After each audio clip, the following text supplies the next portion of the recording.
Traumhafte Landschaften mit einer Prise von Schlamm. Das ist Südafrika im Februar, März.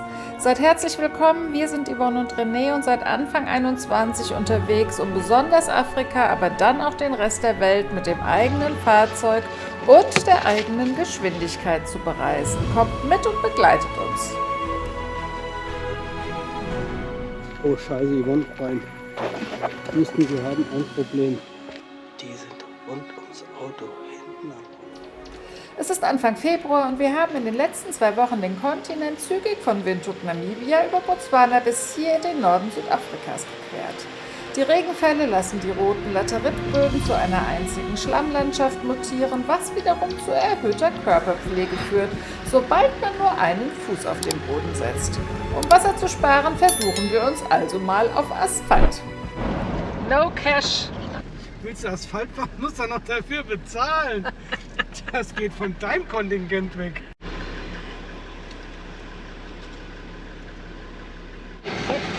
So, jetzt stehen wir hier an dem Pförtnerhäuschen, haben für Verkehrschaos gesorgt, weil wir noch keinen südafrikanischen Rand haben. Und hier im Norden von Johannesburg, im Norden von Südafrika, die keine NAM-Dollar halt eben akzeptieren. Wir haben persönlich gelernt eigentlich, zumindest Kapstadt und auch ganz Namibia, es ist scheißegal, was man hat, NAM-Dollar oder Rand, die sind aneinander gekoppelt, auch vom Wechselkurs.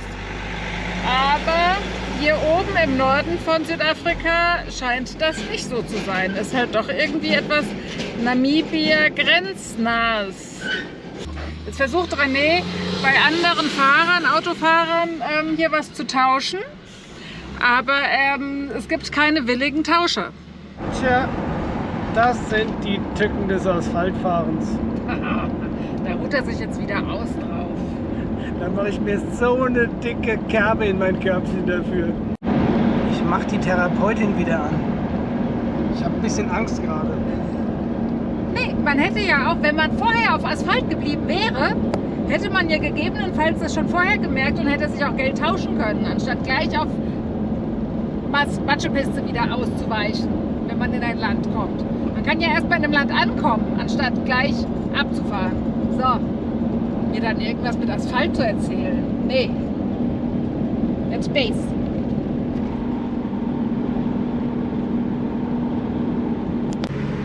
Muss schon noch ein Hier bisschen ist bestimmt der ATM in dem Laden.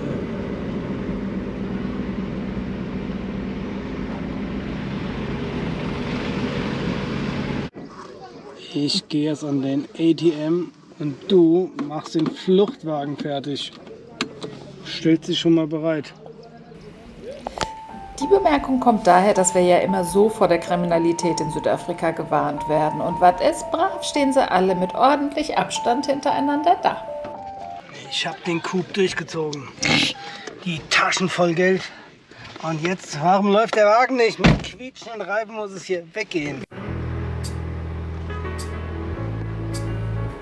Statt mit quietschenden Reifen fahren wir jedoch umsichtig und neugierig durch das kleine Städtchen und gehen erneut den Versuch an, auf Asphalt weiterzukommen.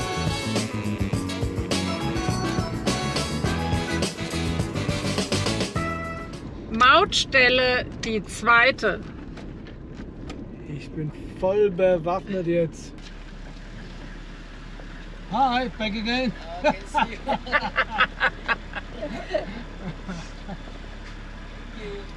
Thank you, bye bye. Dem habe ich es aber gezeigt, hä? Wahnsinn, du bist so ein Kerl. Ich So bin beeindruckt, ganz ich gemacht, ne? wusste, warum ich ihn heirate. Das ist echt mit ein Grund gewesen. Knallhart habe ich ihm Knallhart, 100 Rand natürlich. vor die Nase geklatscht und er gibt mir 10 zurück. Ich glaube, er hat gewonnen, er hat mehr bekommen als ich. Was umgerechnet so circa 4,40 € sind. Und die sorgen dafür, dass der Asphalt nicht so, sondern so aussieht.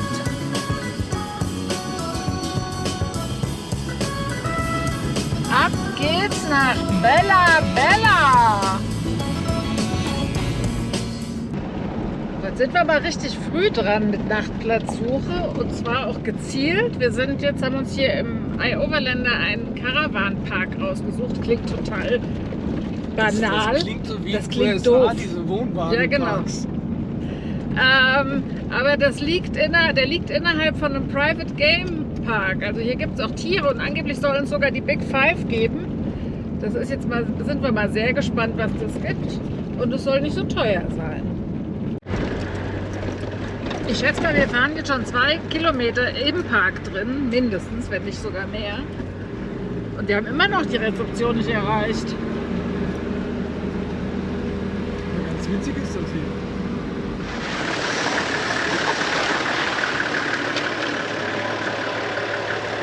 Das würde man sich ja zu Hause manchmal wünschen in Europa. So ein Campingplatz, wo man nur mit dem Geländewagen hinkommt. Das ist schon so ein bisschen ein Traum für kleine Jungs.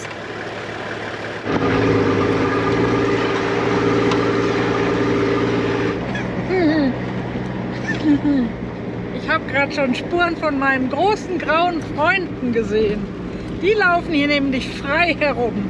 Nur die Predators, die Löwen, die sind hier scheinbar separiert. Aber alles andere läuft hier frei herum. Mein Mann unterstellt ja mir immer, dass ich Fantasien habe, die sehr abstrus mitunter sind. Da fängt ja schon an, du hast Fantasien, ich spreche von Realitäten. Ah, weil er sprach gerade wieder von seiner Realität, die uns jetzt gleich erwartet. Die kann er euch aber bitte auch selber sagen. Die sieht nämlich wie folgt aus, dieses Buschcamp, wo wir jetzt hinfahren. Lauter. Irritier mich nicht immer! Ich möchte nur, dass ihr ihn auch gut hören könnt.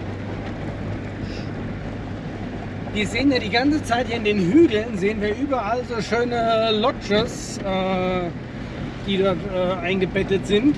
Und ich gehe davon aus, dass das Buschcamp, wo wir jetzt hinfahren, das ist ja so ein bisschen die Arme-Leute-Version, dass das in so einem kleinen Zentrum ist, leicht tiefer gelegen und die ganzen Lodges so drumherum sind.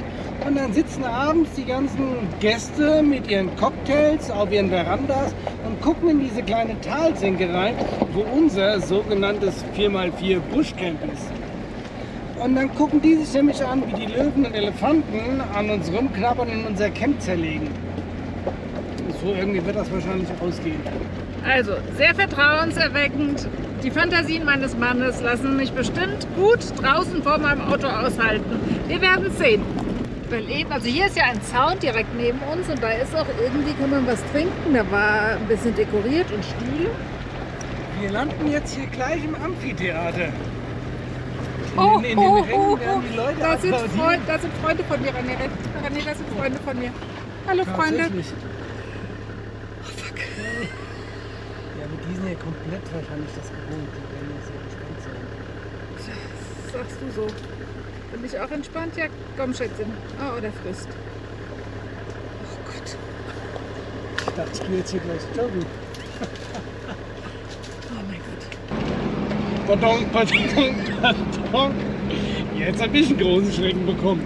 Irgendwo hat sie eben ganz laut getrötet und wildes Geräusch gemacht. Ich hatte glücklicherweise den Motor noch eben an, weil ich dachte zwischenzeitlich, ich mache den aus. Die sind ja hier alle ganz lustig und friedlich. Mein Mann ist, glaube ich, immer noch naiv in der Hinsicht. Sind immer noch Wildtiere. Ich glaube nicht, dass sie Beruhigungsmittel kriegen. Oh, und eine Schlammpfütze. Oh, ich brauche jetzt ein Beruhigungsmittel. Oh, scheiße, echt. Elefanten im Schlamm, das ist ja eigentlich wie immer. Nach dem ersten Schrecken mit unseren Freunden, den Elefanten, haben wir uns jetzt mal hier von den 3 Campsites erstmal Arend ausgesucht. Werden aber jetzt doch hier unten, es sind Toilettenhäuschen da, die Ablution Blocks quasi. Und da werden wir jetzt doch erstmal Wasser tanken, damit wir auch in Ruhe bei unserem Auto duschen können und ich nicht nachher hier alleine runterlaufen soll. Weil das würde ich mich nicht trauen. Ich mache jetzt mal einen Check der Ablutions. Ich drück noch. Ah, das ist schon offen. Mit einem Stein. Schickes Becken. Ja, you get what you pay for it. Aber immerhin schick grün. Schick grün angestrichen. Ich kann nur sagen, klug von uns, das Wassertanken gleich zu erledigen, denn wenig später werden wir keine Möglichkeit mehr dazu bekommen. Doch schaut selbst.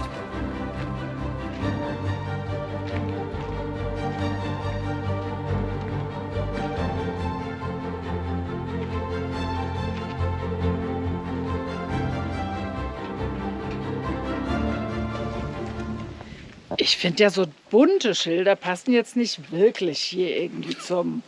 Das ist ja schon so ein Spieleparkschild. Ich wollte gerade sagen, deswegen fühle ich mich hier auch wohl wahrscheinlich. Und vor allem mir ist aufgefallen, dass da steht etwas ganz Elementares. Die Baboons, dass wir hier aufpassen sollen. Das erinnert mich nämlich, als wir vor über einem Jahr in der Türkei, in Anamur, habe ich mit Marcel, nämlich mit der Steinschleuder, haben wir Zielübungen gemacht, um uns gegen die Baboons zu verteidigen, wenn es soweit ist. Die sind nämlich hier unten auf Campgrounds normalerweise extremst aggressiv und klauen alles, was irgendwie geht. Da sind sie einfach, also die sind ja sehr, sehr clever, haben aber auch sehr, sehr große Zähne. Und die sind trainiert bei den ganzen Campern. Es lässt immer irgendjemand irgendwas offen. Ist mir auch schon passiert, vor 15 Jahren in Botswana. Keine 30 Sekunden habe ich das Auto offen gelassen. Und wer hat den Anschiss bekommen? Ich. Natürlich mein Herz. Ja. Sie hat gesagt, warum hast du die Klappe aufgelassen? Die haben jetzt alles geklaut. Und wer hat sie aufgelassen? Sie. Ich habe mich auch danach entschuldigt. Damals haben sie uns den Vorrat genommen. Wir wollten eine Woche unterwegs sein. Unsere kompletten Brotvorräte, Zwiebeln, Besen, die haben innerhalb von Sekunden haben die alles geklaut.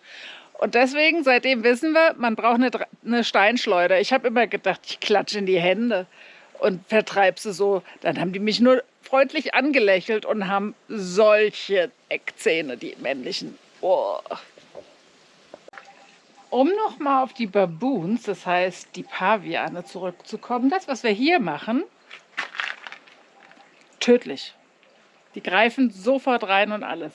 Wir sind nämlich auch immer noch, wir sind ja noch nicht trainiert. Wir haben bis jetzt eigentlich keine Paviane gehabt. Wir waren erstaunt, auf wie viel oder wie wenigen Campingplätzen, weil die sind wirklich eher auf Campingplätze spezialisiert, genau, Hilfe, wir bis jetzt Paviane gesehen haben, aber die werden rigoros, die werden erschossen von den Farmern und von den Campground-Besitzern. Da sind sie hier schon ein bisschen anders drauf. Wir möchten sie, wenn, dann nur mit Steinen vertreiben. Vor ungefähr 3 Minuten sprachen wir von den Pavianen und dass man vorsichtig sein muss und jetzt alles wieder geschlossen hat. Mein Mann parkt das Auto, um ordentlich, wie er ist, Steine zu suchen, weil wir schräg stehen. Und was ist? Nicht nur das Fenster ist auf, die Tür ist auch sperrangelweit auf. Jetzt hat er gerade geblökt, dass er ordentlich die Fenster zugemacht hat. Wir stehen immer noch schief, aber es lässt sich hier auf dem Platz nicht vermeiden.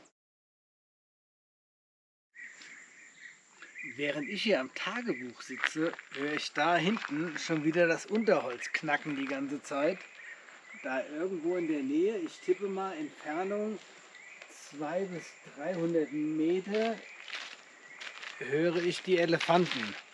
Jetzt habe ich beschlossen, falls sie doch hier vorbeilaufen sollten, muss ich mich erstmal wieder um Tempo kümmern. Deswegen hole ich erstmal Tembos Kleid. Hier haben wir es direkt. Und werde den Kleinen mal wieder verkleiden. Der will mich veräppeln. Ich krieg einen Herzinfarkt. Ich sitze da drin, habe Kopfhörer auf dem Ohr. Hab's wieder krachen gehört eben. So, hier ist Tembos Kleid. Oh, das macht mich fertig. So. Und schon ist Tempo tipptopp getarnt. Und jetzt sind wir völlig ungefährdet, was das Thema Elefanten angeht.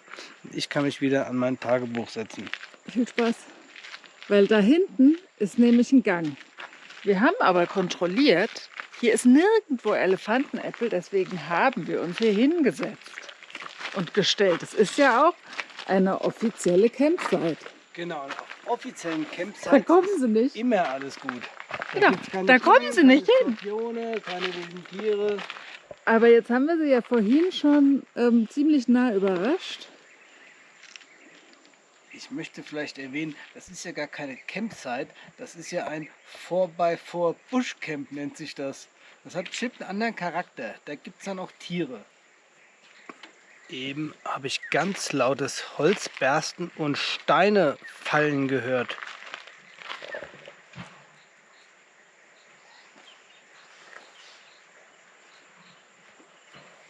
Da sind sie. Das Oh, fuck. klingt, als würden die Ablutions zerlegen da hinten. Oh Scheiße, Yvonne, rein. Wüssten, wir haben ein Problem. Sie kommen. Nein, die haben keine Panik. Sackzement. Scheiße. Nee, wir sind so echte Abenteurer, wir haben auch gar keine Angst. Wir müssen uns auch mal vorbereiten, weil wenn die kommen, die können schnell kommen. Das kann doch jetzt nicht sein.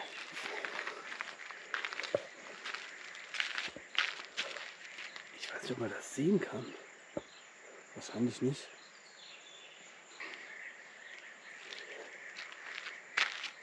Gar kein Problem. Wir haben keine Angst.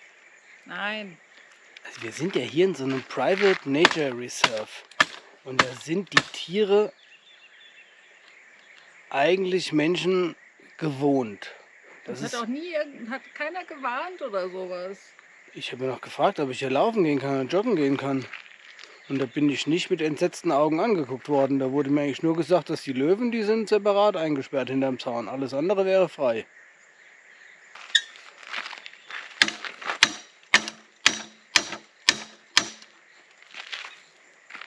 Ich habe das mal gelesen. Man soll auf keinen Fall hupen. Okay, das erscheint mir sehr effizient eine Methode.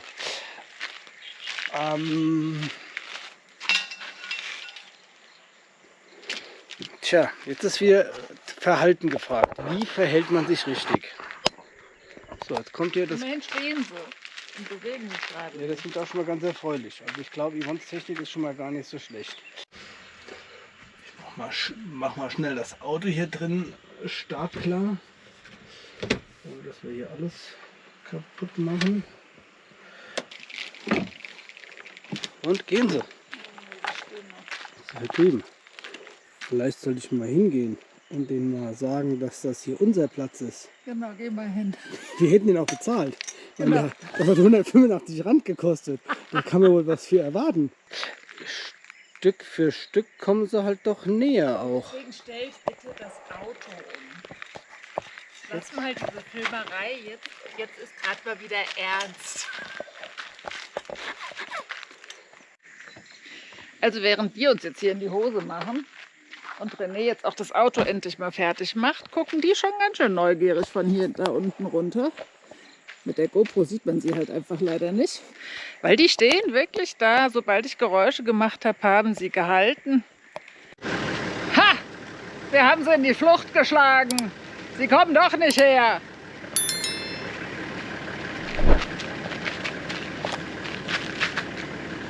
Denen habe ich es gezeigt.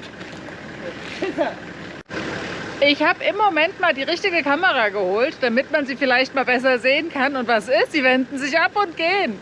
Das kann ja jetzt wohl nicht wahr sein. Jetzt machen wir uns so lange in die Hosen. Der Puls ist schon wieder bei weiß der Teufel was. Und die Kerle gehen einfach. So, meine Elefanten sind jetzt auch still. Dankeschön. Sackzement. Unsere Freunde kommen wieder. Was? Fuck.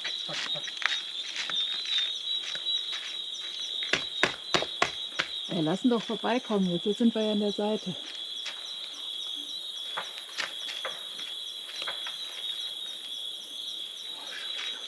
Die nehmen die Badehütte auseinander.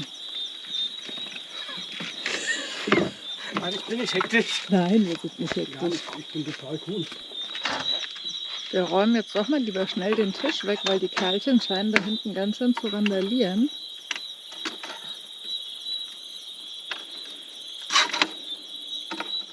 Unsere Leiter würde ich dann auch wegräumen. Wo sind denn unsere Stühle? Die stehen hinterm Auto. Solltest du immer mal dahin?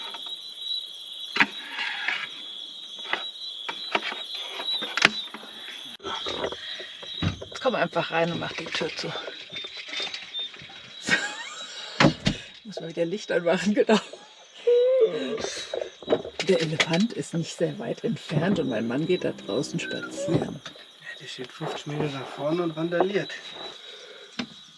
Also wir sind jetzt hier gerade im Tarnkappenmodus, haben hier alles zu. Der Elefant macht hier draußen ums Auto rum. Direkt vorm Auto muss der sein. Oh, wir haben uns hier extra hier an den Rand gestellt, aber der will uns ärgern. Ja, wir sind erregt. Meine Pumpe läuft überdurchschnittlich hoch. Ich schätze, mein Puls ist höher als beim Joggen. Nicht der Ernst hier, oder? Ich finde ja tagsüber, wenn man sie sieht, ist das irgendwie angenehmer als im Dunkeln, wenn man nicht sieht, was passiert. Das ist der Rüssel an unserem Fenster.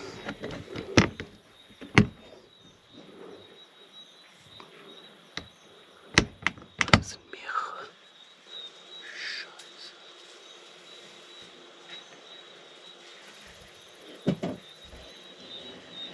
Das sind doch Fenster. Die Dachluke, Yvonne.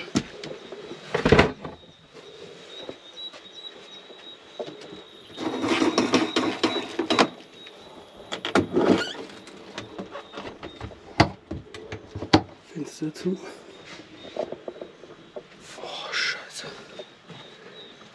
So, Badfenster auf.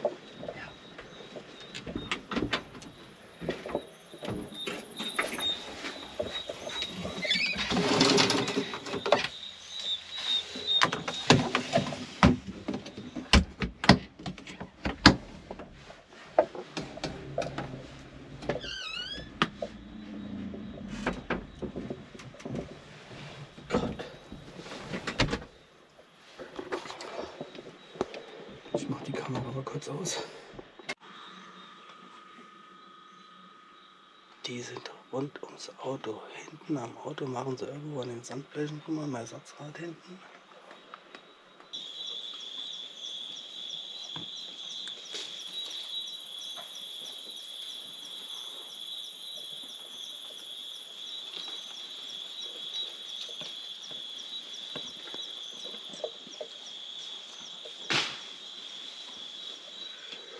Der Morgen danach. Die Dramaturgie. Wir quälen uns oder haben uns jetzt mal aus dem Bett gequält. Wir gucken jetzt mal, was da draußen abgegangen ist. Wir sind ganz gespannt. Wir machen jetzt mal Schadensbilanz. Das Gute ist ja schon mal, die sind erstmal weg. Sie waren aber die ganze Nacht noch da. Ich bin ja etwas pikiert, dass die Elefanten uns hier nachts überfallen, wie so ein hinterhältiges Volk. Und die kamen, glaube ich, zu viert. Nee. Das war die ganze Gruppe. Wir Nee. dachten am Anfang, sie wären zu viert, aber sie waren viel mehr. Es waren mindestens 7. Als erstes haben sie uns hier schon mal den Fluchtweg abgeschnitten, damit wir hier nicht einfach wieder abhauen können. Weil sie ja diese Ecke hier kennen. Das war nämlich eine ganz bewusste Aktion. Die haben uns hier eine Falle reinlaufen lassen.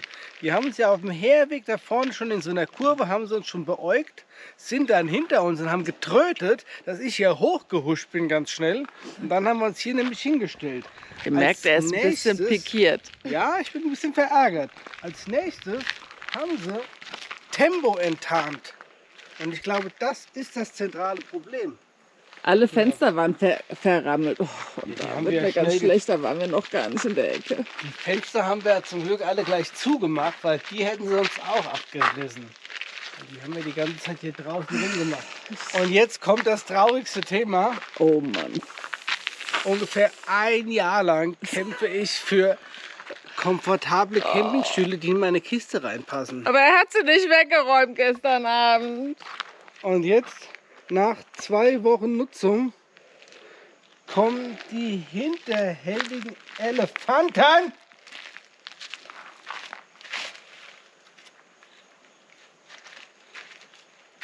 und zerlegen unsere Stühle. Und unseren Teppich haben sie runtergeholt. Den Teppich haben sie sich geklaut.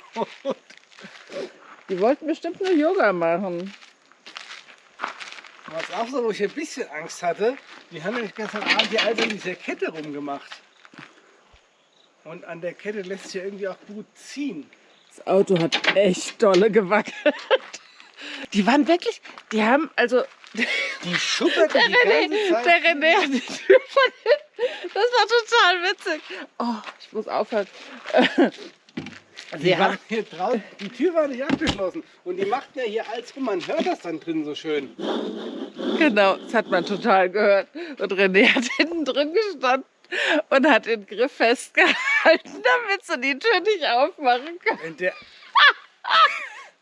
Wenn die einmal mit dem Rüssel hier dran wären, zack, ist die Tür auf. Dann hat er den Griff festgehalten, bis er irgendwann mal abgeschlossen hat. Wir haben uns ja auch nicht getraut. Wir haben ja versucht, zumindest so wenig Geräusch wie möglich zu machen. Oh Gott. Also, ja, näher geht nicht als gestern. Mein Stuhl ist kaputt. Die war Evons Stuhl. Ja, genau. Er hat sie nicht weggeräumt. Ich habe deinen nach rechts gestellt und meinen nach links gestellt. Aber was sie mit dem Teppich wollten? Der lag da oben drauf. Ja. Eingerissen ist er. Guckt hier an. Also sowas, die Zerstörer. Und sie sind wirklich, also das hätte ich ja nicht gedacht. Wir sind extra hier in die Ecke. Und hätten wir diese Haufen gesehen, wir wären nicht stehen geblieben hier, wir wären weggegangen. Das einzig Positive, also ich meine, es war aufregend, uns ist nichts passiert, uns geht's gut. Schon aufregend. Ist aber, dass mein Mann schon noch mal wieder ein bisschen mehr Respekt gelernt hat vor Elefanten. Damit habe ich nicht gerechnet, hat er gestern gesagt. Da ist ja super mit. Er rechnet ja immer mit nichts in der Hinsicht. Er denkt ja immer nur ans Totalgute. Sie waren ja auch nicht böse, aber... Ich möchte mal ganz kurz erwähnen, wir haben uns extra hier in die Seite gestellt. Jetzt guckt man sich mal diesen Platz an. Ein bisschen Bammel war ja, dass die hier langlaufen wollen und da hinten wieder rausgehen. Eigentlich war das der Plan, weil da ist ja ein Gang. Eigentlich schleichen die nur entspannt vorbei, wenn sie Tempo nicht entdecken. Deswegen haben wir Tempo wieder ordnungsgemäß verkleidet. Nur haben sie ja Tempo enttarnt und das war das Problem. Ach. Und danach sind die nämlich, sag mal, schon recht randalierend die ganze Zeit am Auto gewesen. Das heißt, randalieren ist ja auch der falsche Ausdruck in Wirklichkeit. Die sind ja, glaube ich, nur neugierig. Die machen halt ab, was geht mit dem Rüssel. Und die so die ganze Zeit machen die unser Auto rum. Meine Theorie, die ja immer ein bisschen eine andere ist ja, dass sie extremst neugierig sind und dass wir sie ja nachmittags, ich habe sie ja nachmittags vertrieben mit meinem Lärm. Ich habe ja irgendwann mal gelesen oder irgendwo gesehen, ich weiß es nicht mehr, dass man klappern soll, schreien kann auch, aber man soll nicht mit der Autohupe hupen. Super, du hast dir Ärger eingehandelt und genau. Ich muss ihn ausbaden. Und danke. ich glaube, dass sie einfach, weil sie halt hier oben herkommen wollten, sie hatten das mittags schon vor. Wir standen halt da, Blade. Dass sie einfach abchecken wollte, wer sie da so geärgert hat. Da werde ich heute mal schön da unten in der Rezeption fragen, ob die vielleicht auch $185 bezahlt, nee, Rand bezahlt haben, um mir auf diesen Platz gehen zu dürfen. Wer? Die Elefanten. Ach so. Wenn die das schon vorhatten. Wir haben offiziell diesen Platz gebucht. Jetzt werden wir aber ein bisschen ärgerlich. Die haben nämlich hier meinen Kotflügel verdengelt. Da, die haben die Antenne hier so richtig bösartig rausgerissen. Normalerweise klappt die beim Fahren nur weg. Oh, Sackzement. Und damit die nächsten Camper auch denken, dass hier oben die Elefanten sind, kommen gleich fleißige kleine Helfer, um alle Spuren zu beseitigen. So sieht das nämlich aus, wenn Pillendreher, die bei den Ägyptern als unsterblich galten, ihre Arbeit vollbringen. Nach der Paarung formt der Käfer eine Kugel aus Dung, die ein Mehrfaches seines Körpergewichts misst, klemmt sie zwischen seine Hinterbeine und vergräbt sie und sich an einer geeigneten Stelle. Nach ein paar Wochen kommt er scheinbar wieder heraus, was in Wahrheit natürlich die Nachkommen sind. Daher war er das Symbol für Auferstehung. Da wir definitiv nicht unsterblich sind und keinen zweiten Besuch der Elefanten nervlich überstehen würden, machen wir uns auch auf den Weg immer weiter gen Osten den Küsten Mosambiks entgegen. Wir hoffen, eure Nerven haben auch mitgespielt und ihr könnt nächste Woche wieder mit dabei sein, denn ihr merkt, selbst auf einer ordentlichen Campsite wird es mit uns nie langweilig. Vielen Dank für euer Interesse und eure Aufmerksamkeit. Wir wünschen euch eine tolle Woche, bleibt gesund und bis nächsten Sonntag. Tschüss und bye bye.